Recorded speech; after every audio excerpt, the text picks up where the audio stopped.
All right, Mr. Archambault, I thank you for coming in and taking some time out of your schedule to come sit and talk with me. I really appreciate that.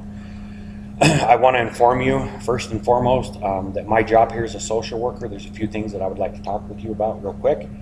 One of those things is that anything that's said between you and I will remain confidential and remain in our office. The only time some of this information may be passed along is to my colleagues in the case of treatment plans or something like that, but your name will never be brought up into conversation. That's fine. Also, I need to inform you that in the event that you feel like you might want to harm yourself or do harm to others, I have an ethical requirement to report that to the authorities. Also, if there's any indications of child abuse or child neglect, I also have to report those things ethically as my job. So I just want to let you know that first and foremost.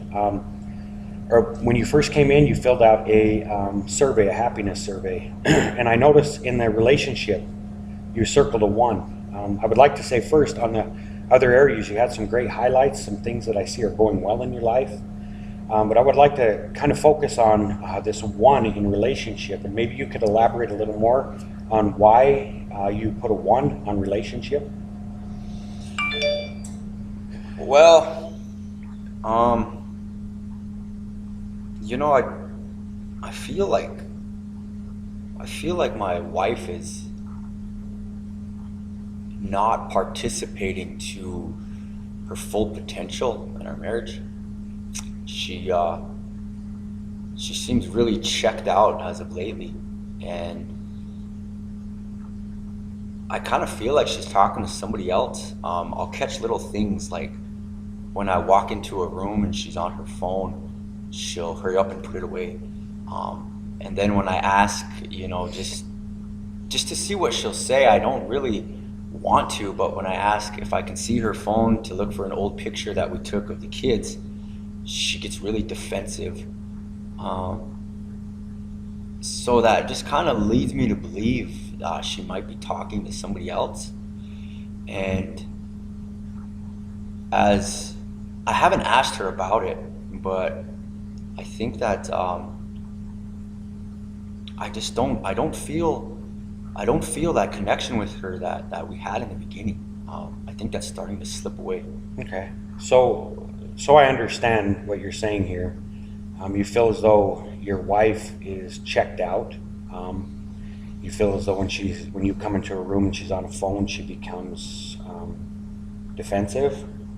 She kind of pulls away from you, and you feel like that your relationship, the communication is lacking.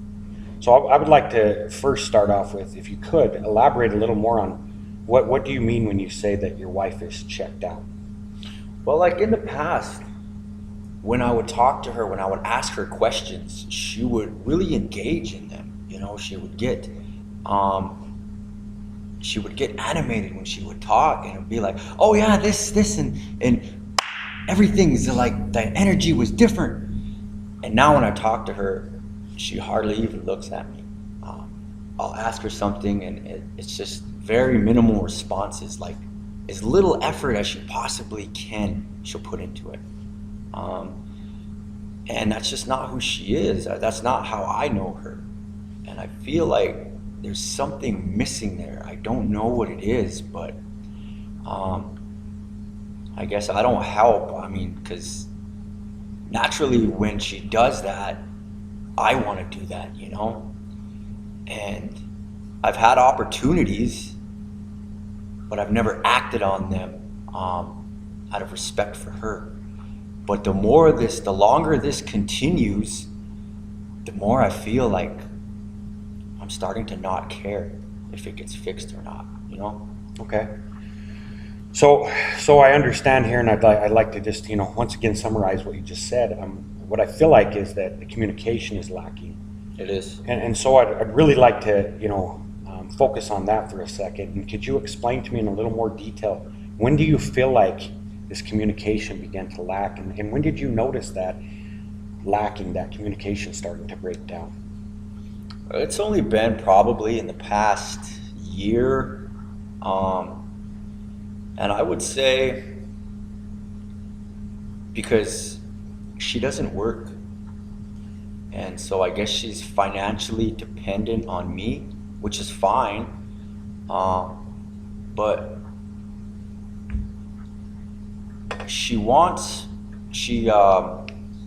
I don't know how to put this.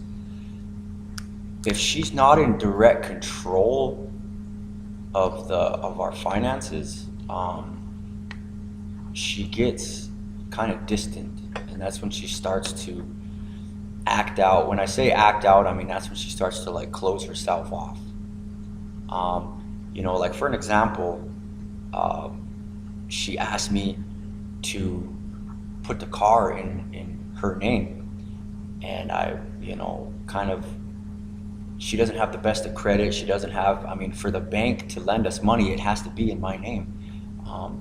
So, because she don't have a job, like I pointed out. But just little things like that she thinks I'm doing to offend her, or like I'm doing that as an act of aggression, of like trying to control her, like, well, you won't put the car in my name, so you don't love me. You know what I mean? Okay. And that's not the case. So it's just little things like that. And it's been probably in the last year where it started, and it just seems to keep going downhill. Okay.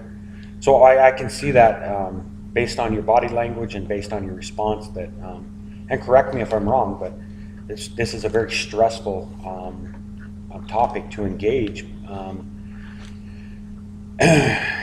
Credit, keeping your credit together, staying financially secure. So how did this relationship look? Because you said if she doesn't have the control over the money and she doesn't have the control over things, then she begins to drift away. So elaborate a little more in the past, how it's worked, and has there been? Let me reword that. So in the beginning, everything was fine. We never argued about money or anything like that. But it seemed like in the past year she's been really reckless when it comes to finances. We have bills that need to be paid. Otherwise, our heat gets shut off, our lights go out, things like that. We get kicked out of our house. The money that's supposed to go towards that, she spends other places, and I haven't seen it, but I think it's being gambled. Okay. But I don't know that. Okay. And when I ask her about it, she doesn't have an explanation. She claims she lends it to relatives. Okay. And I understand, our people need help too financially and that, but there has to be boundaries where our security has to come first. Mm-hmm. And I don't think that's happening. Okay. So from what I take of this is finances are important to you. Your credit is important to you. And you don't feel like that's being reciprocated from her. Maybe, and I want to throw this out, and this is just a suggestion. Fort Peck Community College holds a financial literacy seminar twice a year. And I just want to, put this out there for you that if you guys have never been to a budgeting class, or she maybe has never been to one, I would suggest, you could take a look at that. Once again, you don't have to take my advice, but it's something that may help you guys get over this issue of financial stability, because to me it sounds like, and if I'm wrong you can correct me, but it sounds like you have the financial stability and you understand budgeting and you understand how to manage your money, and your partner doesn't necessarily have that ability. So this is just one suggestion for you. Yes, that is absolutely correct. And furthermore,